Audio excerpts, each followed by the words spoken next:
Okay, so I figured since I did a video about Power Rangers with Jonathan, why not do one with Brian? Why the fuck not? I'm sorry, I'm ruining that whole. But anyway, what's going on, you guys? Yes, we're gonna continue on. I know we swept through Time Force really fast, but am I ready? Yeah, but I uploaded part 2 as I'm recording this today. Dang. But yes, this is about Power Rangers Wild Force, the history of Power Rangers by Alan Carr. So far, you guys have been enjoying this. I told y'all that I was gonna do all the Power Rangers. I don't know why y'all kept asking. Not gonna lie, Wild Force is actually not bad. I think love that was Wild one of Force. my favorite ones as a kid. Besides, I think SPD. Wild Force. Maybe Ninja Storm. Too. I wanted all the toys for Wild Force. I wanted had a all Game of Boy them. Color. I was like, not a Game Boy Color, Game Boy Advance. I think it was fun as hell. Did I beat that? I think I beat it before. I forget. Anyway. Let's get into this. If I can. You done both videos? Oh, yeah. Oh, shit. You didn't fall asleep, did you? Nah. Me? I heard every word of it. It's beautiful. Only one Black Ranger. I hate that. About a creature. A magic one. Who lives in the lake. And? And You don't know shit. it grants you wishes. If you write it on a piece of paper, put it in a bottle and throw it in the turtle lake. Actually, it sounded like it was about a kissing booth run by witches that pray to their god Danny, the townspeople forced to write up their wills and drink themselves to sleep in fear. But hey, props to Max for understanding any of that. Welcome, dear viewers, to Power Rangers Wild Force. Alright, because of copyright, let's... So yeah, it's been a while since the last history of Power Rangers. As such, I need to address a couple of things that have cropped up. Yes, I'm aware of the David Yost interview. Yes, I'm aware Power Rangers Samurai is coming to Nickelodeon in 2011. Yes, I will continue to do History of Power Rangers through that series once it concludes. Now, many of you have been very patient in waiting for these videos, and for that I'm very grateful. Others of you have not been so patient to the point where I'm actually taking time out of this review to talk about it. Let me say this once again, since apparently it was not made clear when this video series began. History of Power Rangers has no set schedule. The videos are done when they're done, and will be released when they're done. In case you haven't noticed, I've been more than a little busy the last few months. If you haven't noticed, wake up already! I attended Power Morphicon, FallCon, did a very complicated ending to an episode of Atop the Fourth Wall, released a... You know something that's so crazy? A viewer had mentioned to me about this the moment I was going to get into Wild Force. He was going to address something about harassment and bullying and whatnot, and about the whole thing.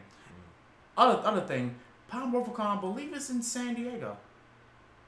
Or California. What time of the year is it? Because we finna go to that Or shit. California. I think it's somewhere in January. No, not January. July or whatever. I feel like a lot of times with these cons, they just... It's on the weekend? They have always on the weekends. Always on the weekends. Always. Take the fuck off. We will leave Tuesday, take a train, get there Thursday. I want to go to a Power Morphicon. I really do. Because it seems like they had the most fun. That's a perfect place to wear belts, too. Yes. Bible joints, too. Yes. Yeah. Very much so. Additional videos in October beyond my regular workload, which consists of an episode of Atop the Fourth Wall every week despite conventions and other difficulties. One of those difficulties being moving into an apartment. I don't remember. In addition I to remember that, all this Flash. I don't remember this. I do not remember all this. It was there. It was there. They were spinning around doing all this stuff. I must have been hooked on Bob Ross or something to miss this shit. People don't seem to realize how much work actually goes into these videos. Here's the process. I watched the entire series, which, for those of you at home, is around 40 episodes at 20 minutes each. That's roughly 13 hours straight if I was watching them all in one day, which I'm not. That's a but lot. it gets better, because I also am writing up a synopsis of the important plot points of the season, as well as writing down character notes, themes, etc., etc., which means I'm pausing the episode so I can write. Once the season is completed, I have to finish my notes and analysis, and then I watch the next season and repeat the process. Yes, I had to finish watching Ninja Storm before I recorded the Wild Force review. Why? So I don't let my immediate feelings about it be the ones that I write. I give it time to settle and see how much of it is memorable. He's over here talking about how he's processing, recording and doing all that, how much time it takes. Are you worried about dating a Power Ranger? By the way, I mentioned already in Time Force that Katie was hot as shit and I loved her. Do you not see her in the middle? Yes, I see. I loved Katie, Time Force Yellow. I loved her. I still love her to this very day. That's one of my favorite Rangers except for Jen. So you're telling me you wouldn't date a Power Ranger? I would. I'm just saying this is not what the topic is right now. It's talking about the stress that is to record. But by the way, it takes a lot of time to record and edit and prepare videos. A lot of people think that it's always easy to do this kind of stuff. It's not. This is takes prime time. meme material. This is hilarious. It takes time. Helps the analysis and judgment of the series. And on top of all of that, I then have to record it and edit it all down to a few videos for your consumption. And oh yes, I need to also have my own life outside of it. So when will the next History of Power Rangers be out? When it's done. I'm sorry if I'm coming across as ungrateful or needlessly angry, since I'm not. I love that you all care about this series, and I'm doing everything in my power to get it done. But it's not easy, and it doesn't happen overnight. Right. Asking me when the next one is going to come is not making it get done any faster. I have warned you all before that I'm in unfamiliar territory now, and it's harder for me to skip through stuff that I've never seen before. And I appreciate offers of people to point out what's filler and what isn't, but I have to make that evaluation for myself. And please, please, please avoid spoilers or telling me, skip this season, it sucks. It's History of Power Rangers, not History of Power Rangers, except for this season or this season. Every season will be watched, everything evaluated, everything will be given a fair chance to impress or disappoint. Like I said, I haven't watched these seasons before, and I want the chance to be surprised by things that happen. Stop telling me what's going to happen. You're only going to piss me off. The thing is, I want to have fun while I'm doing this. Constantly badgering me for the next videos does not equal fun. Right. It makes it a chore for me. And if it becomes a chore for me, I will be disinclined to work on it. Exactly. And with all of that said, let's get to Wild Force already. I'll get into this more next season, but there's a bit of behind-the-scenes cleanup to deal with for this one. A common question about this season is whether it counts as a Saban-era Power Ranger series or a Disney-era one. For the purposes of this video... Japan! All these costumes come from Japan. Yeah, I know, but like... Who thought about something like that? A mouth? Just... Fucking weird shit. I don't know. I do not care in the slightest. While it's true that the production team for Power Rangers stayed pretty consistent from Turbo through Time Force, there are a number of factors that go into the making of a television series, from writers to directors to producers to composers to actors and etc., etc. The point is, I refuse to get into a pissing match about who was better or worse, Saban or Disney. If I find a series to be lacking, there have to be numerous contributing factors to that. Is Wild Force a Disney or Saban product? It doesn't really matter. But if I really have to choose, from a technical standpoint, yes, Disney did about 99% of everything on this one since it had purchased it while Saban had only done preliminary production work. But spiritually, it's still a Saban season to me. This is the last season before the production moved to New Zealand, which ironically bans the airing of Power Rangers, and it has several connections to previous seasons, both in its annual team-up as well as the 10th anniversary episode. But frankly, it doesn't matter. This is Power Rangers Wild Force, and that is all that is important about that subject. The season begins with Lionheart, and the show's format has stopped using a teaser, something they had been using since Turbo. This season is the first season where the Zords are mostly CG, for better or worse, and the first season without a Pink Ranger, swapping out with White. It should be noted that about 90% of the CGI was from the original Sentai, Gal Ranger, so it's not like Wild Force is to blame for the CG Zords. Also, let me say right off the bat, I love the Wild Force theme song. While the theme songs have had to grow on me in the last few seasons, Wild Force I loved from the first time I heard it. It isn't a Ron Wasserman creation, but I thought it might have been at first. Wow. It's very energetic, catchy, and it easily got me excited for the show. Yep.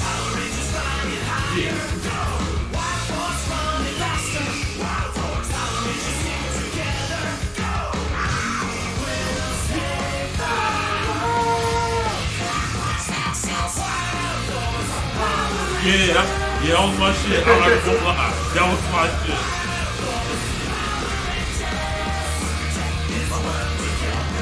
Smash the floor.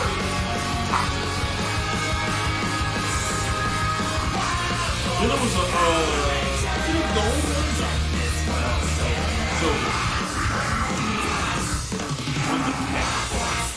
that's white one. We open to a jungle where we see our Red Ranger, Cole Evans. Yes, I'm serious. This is the new Red Ranger. And he's talking to a monkey. He's brought to a ceremony by the other tribespeople of the jungle, which is inducted by James Earl Jones. Oh, here you have lived since before you could walk, and we have always treated you as one of our own.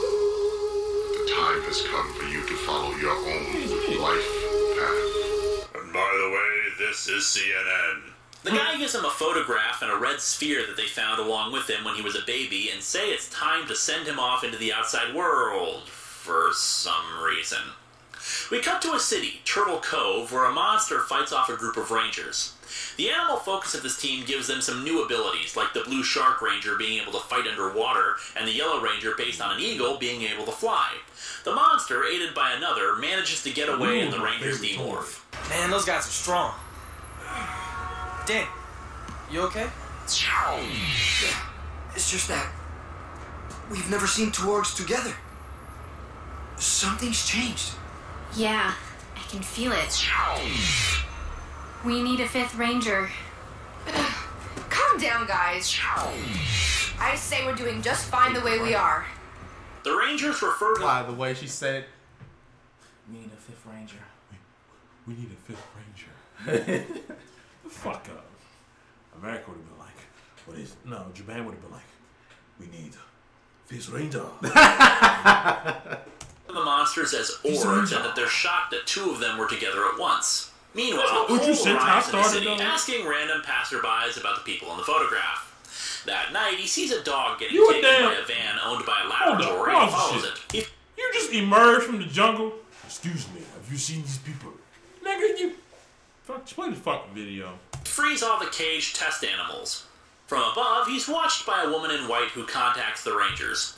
When the two lab people see a monster flying overhead, they see it as a sign that their master has returned, and they transform into the henchmen of the series, Jindrax and Toxica. The next morning, Cole wakes up with the other Rangers standing over him and telling him that he needs to come with them. While three of the Rangers are excitable and kind of creepy about wanting him to come with them, the Yellow Ranger just punches him in the stomach and tells him he's been drafted. Man, just imagine if Zordon had recruited the original five like this. You have been... Yeah, okay, so the Yellow Ranger in this series... She was kind of an asshole. She was. Wow. She was. She just it's not kind of, she just was. For like no reason. Like what? She just was. And the reason why that was because of, he's gonna address it, but she had a military background. Oh yeah. So she had that tough, hardy, hard ass type of mentality. It was not appealing. It's dumb. I don't know. Chosen to form an elite group of heroes to fight Rita. And if you don't join up, Alpha will kick your asses until you do. They bring the unconscious Cole to a floating island above the clouds called the Animarium, where their Zords roam freely, kind of like the Galactabeasts. Cole is able to understand the Lion Sword, and his red orb glows. After walking some more, he meets the woman in white named Princess Shayla. You have been chosen to be leader of the Power Rangers Wild Force. Why is... Time out. As a grown-ass adult, none of this shit makes sense. Tarzan comes from the jungle to run the Power Rangers, that's what we doing. Yo, Tarzan, you don't want a bunch of teenagers? I guess so. Well, technically, they were all grown adults. This nigga just came from the jungle. He's a grown adult. For another person to be like, you want to run with a bunch of teenagers? They're not teenagers. They're grown adults. Sir. They're grown adults.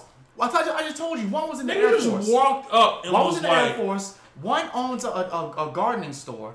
The other one, I think, it does with mammal life. He has a job with mammals. And the other one, I think, is a kindergarten teacher. Fucking kindergarten teacher. And then Tarzan is the leader of all of them. Fucking hate America. He the leader? The others introduce themselves finally. Alyssa with the tiger, Danny with the bison, Max with the shark, and Punch Rockfist, aka Taylor, with the eagle. The other four also have the little soap orbs with plastic Zords inside of them, and Shayla explains that he's been chosen to fight the orgs. As a monster attack begins, the Rangers head out to a dam to fight them. Take this Bravo. Do as we do. I don't understand. What? Don't worry. Ah! You will. Fuck! I fucking hate American writing. What? What do I do? Nigga, you a monkey. Ah, just watch the video.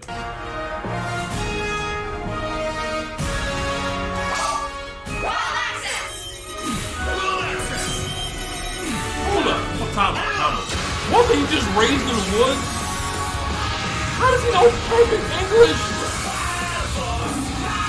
Hold on, stop. He was with that village, those villagers. Well, not villagers, but still villagers. Yeah, he was right with the villagers, and they obviously could understand perfect English. It don't make sense. Hey, yo, Tarzan, get out the woods real quick. I want you to fight crime. Basically, what happened. Tarzan was Power Ranger.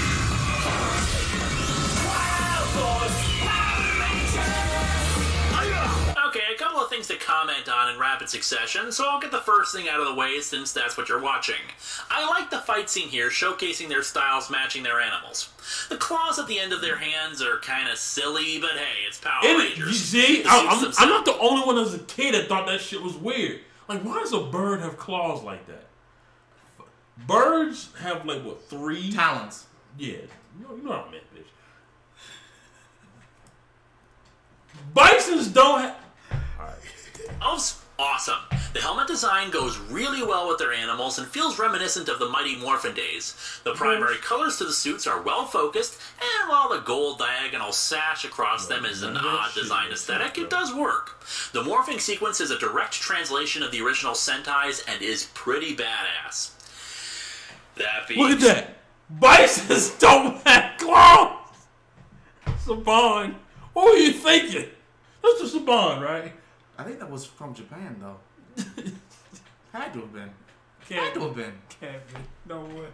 Wait a It minute. had to have been. Wait a minute. I gotta look this shit up. No way. Bisons don't have claws. Look up Gal Ranger. Gal Ranger. I know. Came up right there. Find this shit. This Gal makes Ranger. Absolutely. The CGI looks better than this.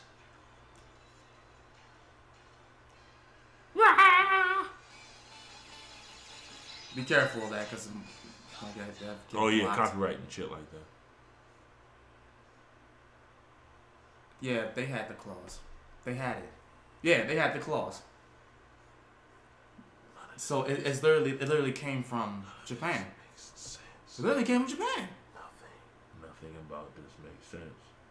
Said, I hate the Growl Morphers. This is the first and sadly will not be the last series to use cell phones as the Morphers, and it is stupid. I don't understand. Admittedly, the basic wrist strap Morpher was kind of getting a little boring when Time Force were just kind of waving their fingers across the Morpher. You know, they're not trying anymore. But the idea that a common everyday item is a Morpher is just sad. The Morphers should be unique devices, something you wouldn't normally see all the time on the streets. It makes the Rangers all the more special. They have been given these awesome gifts to help save mankind. Pulling out cell phones to morph makes me fear that at some point that the morphing sequence is going to get interrupted by someone calling them up and saying that they just texted about how Zed was such a noob. Anyway, the Rangers defeat one of the orgs and the other retreats, being intercepted by Toxica and Jindrax. It says that they're Duke orgs and cause it to grow. Cole decides to leap right at the org, but then gets smacked back down. You just know it would have worked. See, Tarzan is more prone to just go and attack it. That's why he got slapped. Carter had done it. By combining their orbs with their swords, they summon the Wild Zords. The downside to CGI Zords is that it can sometimes lead to very unconvincing fights, as we saw with the first Power Rangers movie. However, in this case it works. The fight is fast-paced, the music pretty good, and the sound effects convincing. And so the journey begins. Destiny has brought 5 young people together, and now they set out on their wild adventure. No. Four and Tarzan. They already knew each other before Tarzan got there. And little Miss Thing, we need a 5th Ranger.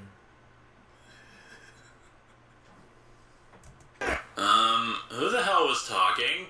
Lionheart is a decent start to the season, but it leaves a lot to be desired.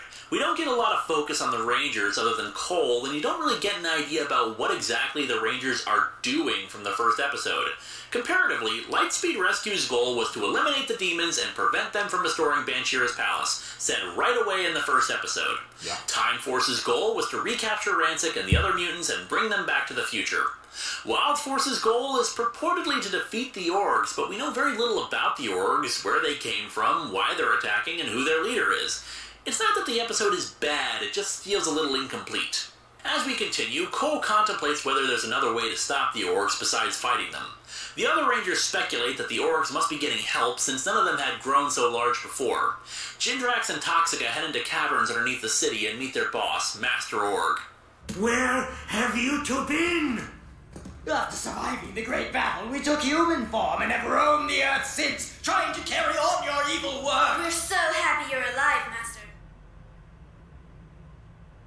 Your master has returned. The time has come. There's something different about him.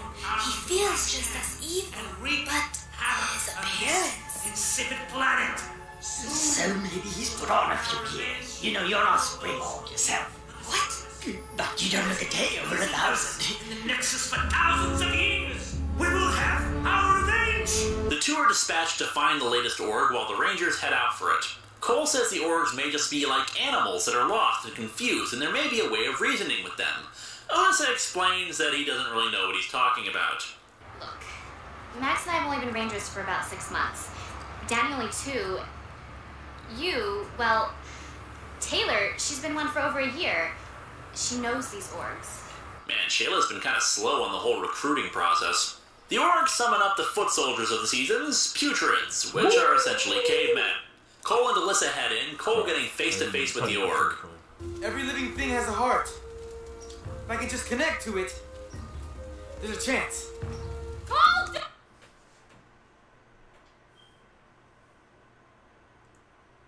What, you trying to have me defend? I'm not defending what he said. Nah. Just looking at you. I'm not defending what he's saying. Don't! Not gonna hurt you. Not gonna hurt me.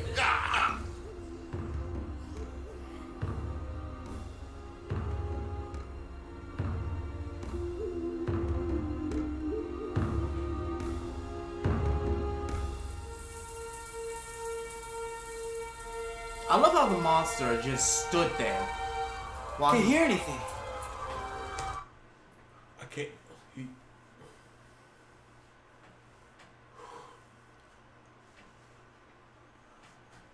I can't hear anything.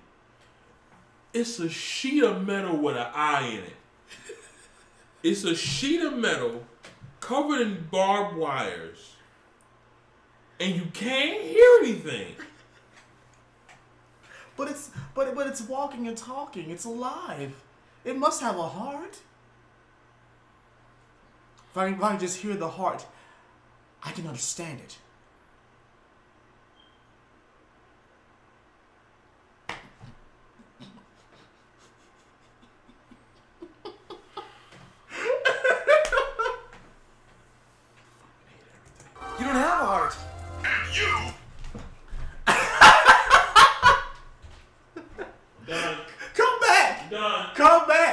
Come back. Come back. Please come back. Please come back. Come back.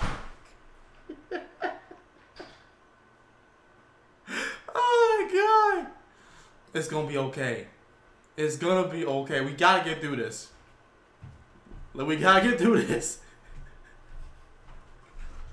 It's cold outside. Don't have a brain! Ouch, spoiler for the org. It tells him that orgs exist only to destroy and wreak havoc before it beats the two up. Cole is flabbergasted by the revelation that something without a heart could exist, and he realizes that fighting is the only way. Toxica and Jindrak show up and reveal themselves to the Rangers, Toxica displaying her skills as a sorceress by using peanuts to make the org grow. They summon their Zords and form the Wild Force Megazord. The cockpit's a bit different, but matching with a more naturalistic feel instead of more technological ones. Or in the case of Time Force, using swords to pilot it. The two Duke Orcs return to Master Org, who gives a little speech. While the Rangers rest from their hollow victory, they have no idea that the forces which will destroy them grow stronger and stronger with each passing moment.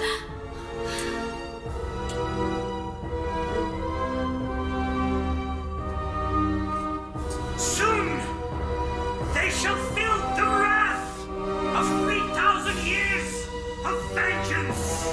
Cole gets cleaned up and given a bath. Man, this team is a bit touchy-feely, isn't it? And they give him his spiffy team jacket, but he rips the sleeves to make a bandana like he had before. In the next episode, technically a filler, we get some more character development in the form of Cole laughing off the Ranger Rulebook, which I imagine is more of a procedural system than actual rules given the size of that binder, and saying that the only rule they need is teamwork. Uh-huh. Shayla gives the background of the Animarium, conveniently juxtaposed with a mother reading to her son from a storybook the exact same story. This is a profoundly stupid way of providing exposition, since the whole background of your series shouldn't be available from the children's book department. Long, long time ago, 3,000 years to be exact, there existed a peaceful paradise where beautiful plants grew.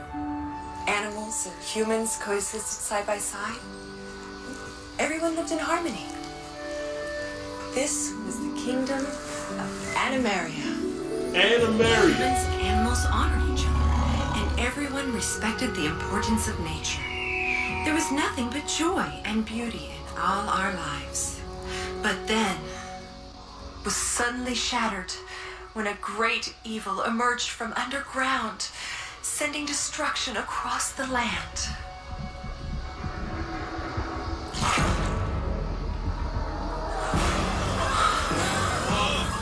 He was Master Org. He attacked nature and humanity alike with his wild talk. So let me get this straight before you go off. The origin of Power Rangers Wild Force, and I didn't realize this when I was a kid, so bear with me. The origin of Power Rangers Wild Force is from a fairy tale. He just popped out of a shitting cesspool. And green tubes came out of him.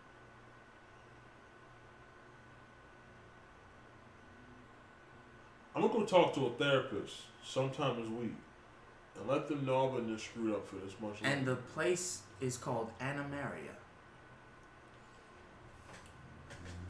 There's not even an animal in sight except for the giant robots. After SPD, Power Rangers SPD, I had to stop watching because the older I got, the more I realized it was bullcrap.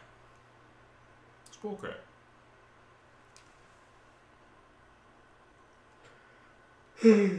Animaria. Giant animals just chilling.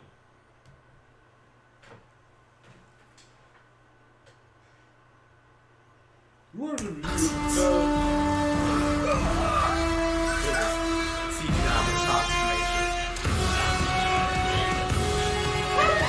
escape.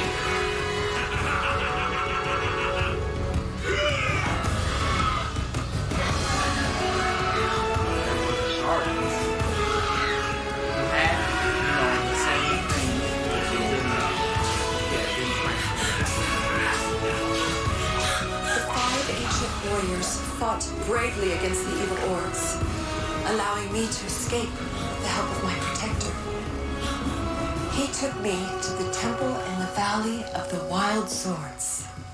Wait! There, protected by your 5 animal guardians, I entered a long suspended sleep, waiting for the time when the world would need us once again. Then, the ancient warriors lifted the entire valley up into the sky, creating a safe haven called Animarium.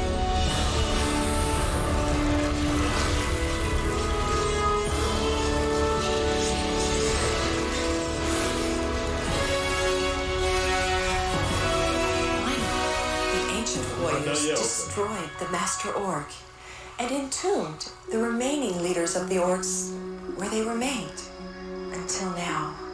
But over the years, humans have allowed the world to become polluted. Oh boy, here we go.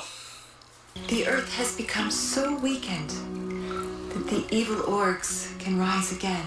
You know, that jungle that Cole was living in looked pretty damn pristine.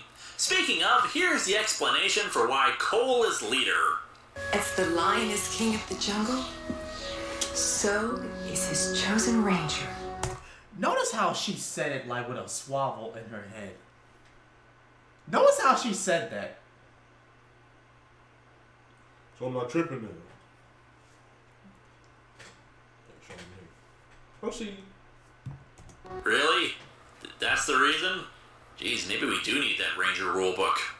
Mommy, is it real? Is there really Animarium? No, honey, it's only a story. Will you read it again? Please read it again. Yeah, Mommy, tell me more about the horrible destruction of the perfect paradise.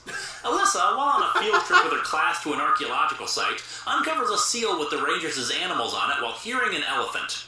Alyssa and Cole take Princess Shayla to it, wanting to see if she recognizes it. However, Master Org senses it and kidnaps the princess. When Shayla says she can't release the trapped animal since the animal spirit needs to choose its guardian, Master Org blasts the seal. However, when Alyssa touches the rock face, she's given a new orb that she can put on her sword, releasing the elephant sword. Shayla explains that there were many power animals in the past, but only 5 came into the Animarium. That means there could be more waiting to be discovered. One night, Toxica thinks she smells a human in the caverns, and as she investigates, she sees Master Org apparently able to move the horn on his head. Next, the Rangers retrieve a giraffe, that for some reason was hiding in the water, for Max. In the following episode, we see a flashback from Taylor about how, as an Air Force pilot, she discovered her Eagle Sword and crashed on the floating Animarium, awakening Princess Shayla. She also apparently let everyone believe she was keep going. dead. Kind of a bummer, especially since we never get an explanation why she doesn't tell anyone she's alive, though it does explain why she can be so grouchy. Subsequently, she also retrieves 2 new animal swords at the same time, a black bear that controls fire, and a polar bear that controls ice. While in a forest, Cole encounters Master Org. You're the one responsible for all this destruction. Impressive, isn't it? It's not impressive. It's pathetic. You're nothing but a coward. I fear nothing. It is you who should be in fear. Ouch. As Cole gets tossed around, the photo of his parents drops to the ground. Master Org takes it, and we get a flashback of Cole's parents fleeing from someone who looks like Master Org. Cole's father saying that he must have taken the seeds. The flashback ends with Cole's parents being killed and revealing that the baby was hidden away. Cole also retrieves another Zord, a gorilla. With the gorilla, they're able to form a new Megazord, the Conga Zord. Yeah. The main story continues in Curse of the Wolf. Master Org dispatches... Let me tell you something. I just remember John had those figures too. When that was my joint. As these episodes came out and they featured Zenaku, I loved it a lot. The wolf's name is Zenaku. The wolf orc that just came out of there. The monster, General Nazor, to unlock another Duke Orc, one extraordinarily faster and stronger than the Rangers. I am the Duke Org, Zenaku. It freezes the Elephant Zord's orb and takes it, walking off and swearing revenge for being locked away for 3,000 years. Toxica states that there's something unusually familiar about Zenaku. Zenaku makes it clear that he works for no one. My only goal is revenge against the Rangers. We see Zenaku have flashbacks about his fight with the 5 ancient warriors, though we apparently can't remember all the details, including how he came to look like he does. Zenaku also heals an injured Alyssa while she's unconscious, though attacks the Rangers when they're reunited. They morph and fight Zenaku, managing to force him back a little. And only we can use the power of the animal crystals, not some orgs. Are you so certain only you possess crystals? Right, and then he does this shit. He summons the hammerhead shark, alligator, and wolf dark Zords using a flute, very reminiscent of Tommy's dragon dagger. While the Rangers fight Zenaku, the wild Zords face their dark counterparts. Despite superior numbers and firepower, the dark Zords are simply too much for the wild Zords. Toxica suddenly recalls there being a wolf at the final battle 3,000 years ago. Shayla gives backstory on the Dark Zords, that they used to be good, but Zenaku was so powerful that he made them do evil deeds. The Dark Zords, in turn, can combine to make his own Megazord, the Pretazord.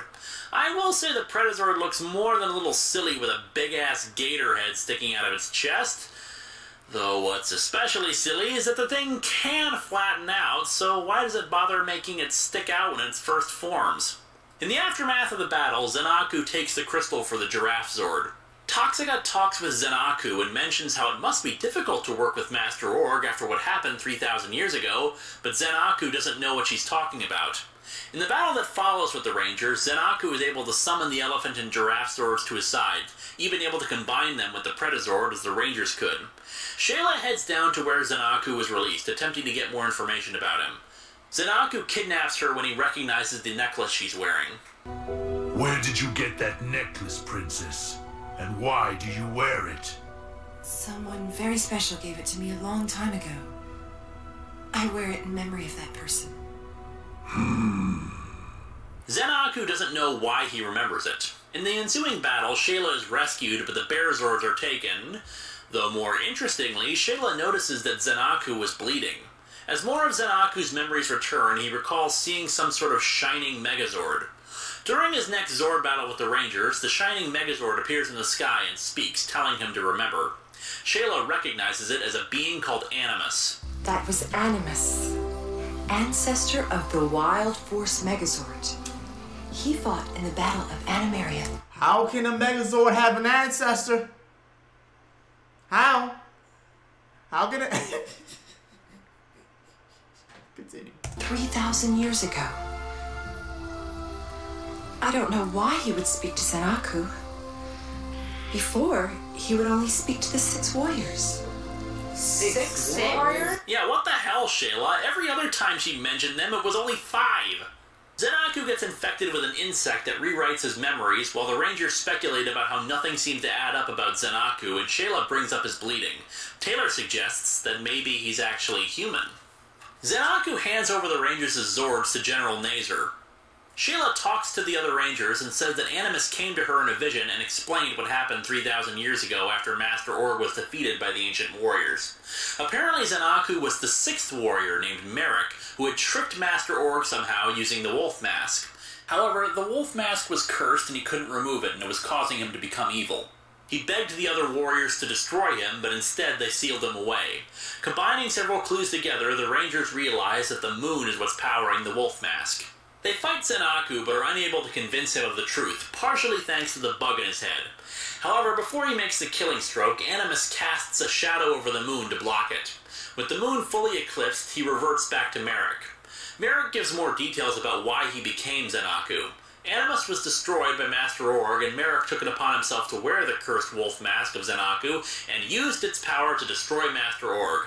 When they inform him that Shayla is awake, he tries to tell them how to break the curse, but the shadow falls from the moon and he becomes Zenaku again. Shayla realizes that the true way to break the curse is to destroy the Pretazord. Don't know how the heck she reaches that conclusion, but I guess it's more convenient than trying to keep the moon blocked. In order to make the plot resolve as quickly as possible, the Bison Zord contacts Danny and gives him 2 more animal crystals, the Armadillo and Rhino Zords. Gotta love plot convenience Playhouse. They combine the new Zords together and... Oh, you've gotta be kidding me. I'll let this scene speak for itself. Oh yeah, it is. No, like What? Oh, wait. this is a soccer ball.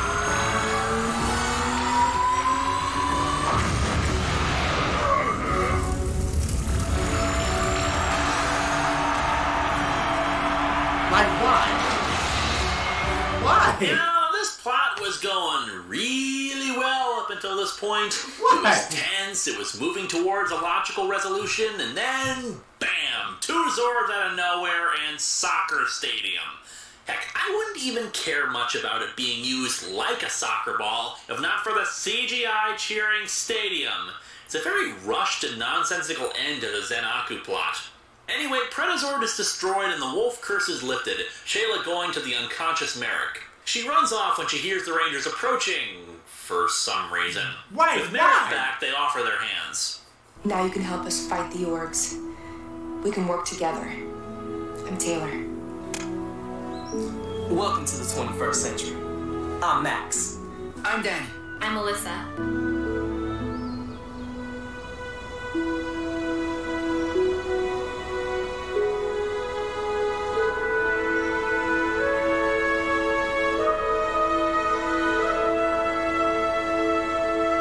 I tried to destroy you. My hand isn't fit to touch yours. And then this.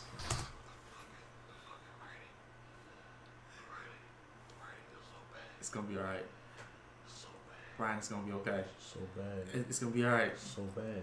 Actually, you know what? Let's just continue. We have marched along together through the dark and stormy rain, and we face the fight together, sharing all the gain. We are always fighting together in these winning days of war. Well, that's complete. I don't remember that. Gotta do it. I don't remember this. I gotta do it. I gotta go. I don't remember them singing like that. I can't do this anymore. Can't do this anymore. I can't do it. We can't do it. I can't do it. We'll do it live. We'll do it live! Out of left field. Merrick appears to the two and says he wants to see Master Org, who conveniently shows up with General Nazor. He bows down to them at first, but then tries to attack Master Org, who easily disarms him. Merrick calls out for his animal swords, but he can no longer hear them. Master Org fuses the crystals together to create a chimera entity. The Rangers, spotting that Merrick is in trouble, morph and head off to help him. The chimera is too much for them, and Merrick rises, charging right at the entity and screaming like a madman. Despite his brilliant strategy of yelling insanely, he's knocked aside. The Red Lion Zord roars, awakening Merrick's Zords and forming his morpher. Oh, yeah. Well, Lexus! That was Cinema.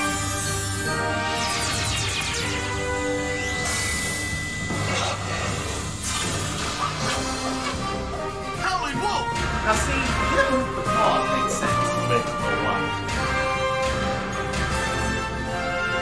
The Lunar Wolf Ranger's weapon is, of course, a gun that becomes a sword, and becomes a, pool cue?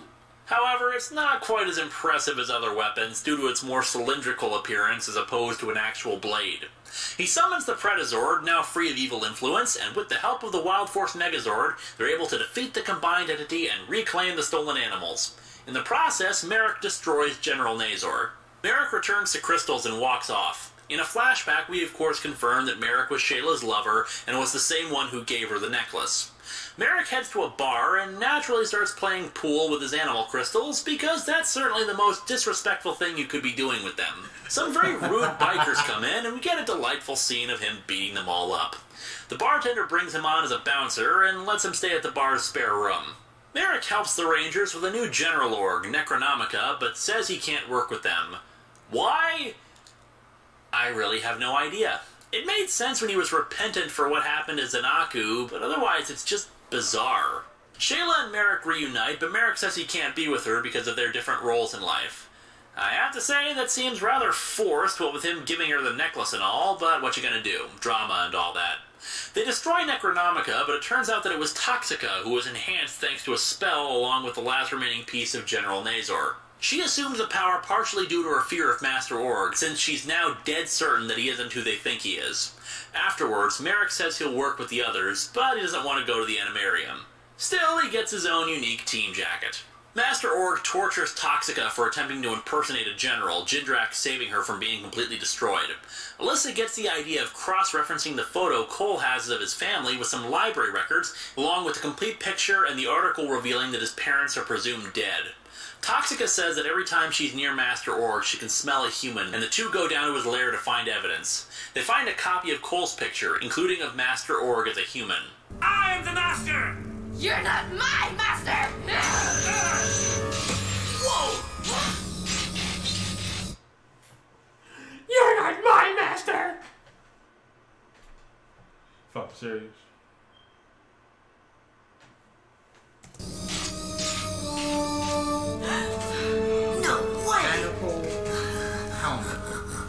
You picked the wrong person to call to on that.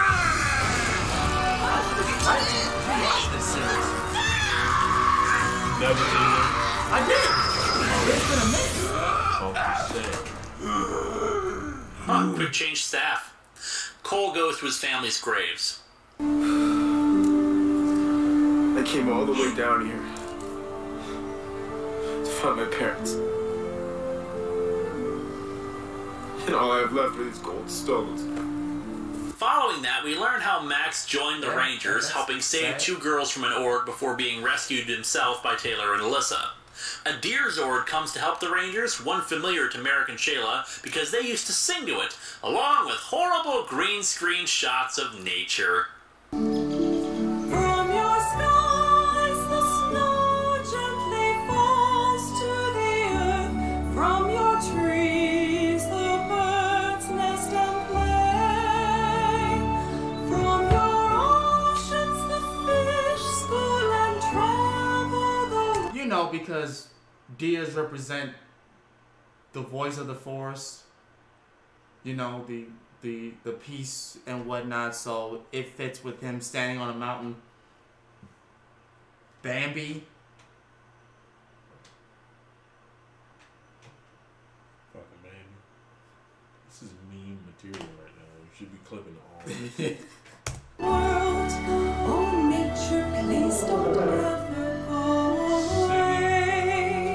Do you people begin to understand why I miss Ron Wasserman so much? In a single filler episode, we get a fourfold of new weapons. The first is the Falcon Summoner bow and arrow weapon. Next is Cole's Battleizer, the Animarium I armor. like that. The That was Battleizer cool. looks That's pretty cool. damn good, with bird wings, a chest plate, and the greaves I've always said feet armor should be. And finally, there's the Red Falcon Zord, which joins with the deer, That was awesome rhino, too. armadillo, and giraffe to form the Isis Megazord. It can fly and use its wings as a... I just realized he said the ISIS Megazord. Nah. I just realized that. Nah, that's not it. Look, that was before all that crap was going on. They wasn't, you know. That's not it. a shield. The battle with Cole also reverts Toxica and Jindrax back to their old selves, who withdraw when they spot Master Org and plot their next move. So Taylor gets herself a new car and starts driving around really fast, until she's stopped. I'm sorry, officer. Mm-hmm. You see... Driver's license, please. Oh, yeah. Thank you.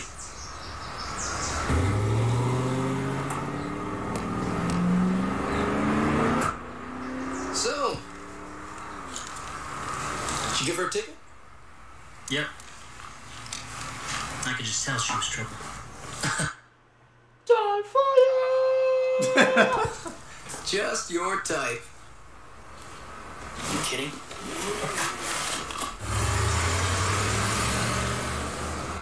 And that was part 1. I refuse to do part 2 in one night. Next time. Never mind, it's part 2 and 3. Put the camera up real quick. Okay, well, you know what? We can do this another time. It's not even that serious. That was part 1. There's like 3 parts to this. So yeah. we're drained. I'm hungry. I'm probably just gonna go home and whatnot. He's got a lot to do tomorrow. Plus, I think his brain just got fried from everything that we've been recording. So, with that being said, let us know in the comments down below what you thought about part 1. If you watched this whole series and whatnot, let us know. I like to chit chat with you guys. I always love to chit chat with you guys. Final words. I'm gonna dunk my hand in the toilet. It's been Master of Sakurai. Now I'll see you guys later. Peace. God damn it!